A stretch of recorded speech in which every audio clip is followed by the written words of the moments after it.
enough and prudent enough as a country. In just a few months to come, we will see the ramifications. We do not want Kenya to be a case study like Sri Lanka in the year 2002, in the year 2022, 2023. The primary reason was that the issue around Zambia never descended too much because there was a new president who had to tell their country as it is, and they restructured, or they started or attempted to restructure. Ghana never had that luxury. They actually defaulted. Now, if you receive 2 shillings and 1 shilling is already going into interest rates of debt incurred in terms of interest rate, and the other shilling remaining cannot pay even the recurrent expenditure, I mean, there is work to be done there. And I'm saying it so that we provoke our mind, we think, not with the aim of just talking, but also providing a solution to it. Therefore, you must have seen sometime last week,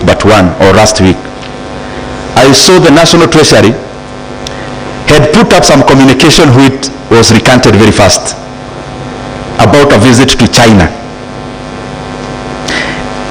Visits to China currently or other bilaterals, I can assure you, will be about debt primarily.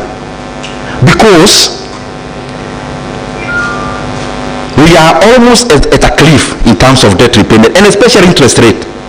The problem is that when you go to your creditors to discuss about either rescheduling debt or working around new terms, what are you telling the markets? When I am here, I have borrowed 3 of you some money, 10,000, 12,000, 18,000. I have your money now, so you expect me to pay you. You see, as my sister there, I've already called my brother here to tell him, you know, I was to pay you this money, but forgive me, you may have to add me a few more months for me to pay you this money. What am I already telling you? As the other person, I owe money.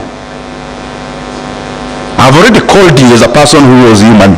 I mean, najaribu kuondoa economy kwa hii maneno mingi. Martin is here. Jalango is there. And Veronica. All of you have lent me money. Veronica 12,000, Jalango 10, and Martin 18,000. Yani, nimenikopesha. Unaelewa hiyo maneno? Niko hapa. Martin ako hapa, ameona nimeita Jalango. Nimemwambia, najua niko na pesa yako na nilikuwa nikulipe next month. Lakini sasa nataka tuongee. What comes to your mind as Veronica? Are you getting what I'm trying to say? Any talk you start around debt, changing terms, you already communicate to the markets.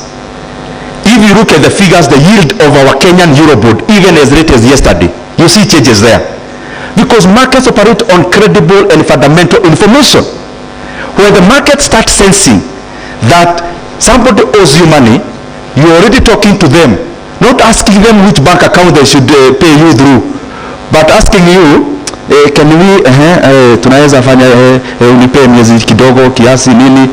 When they start seeing you already giving signals to one of your creditors that you want changes in terms, you are already communicating signals to the market.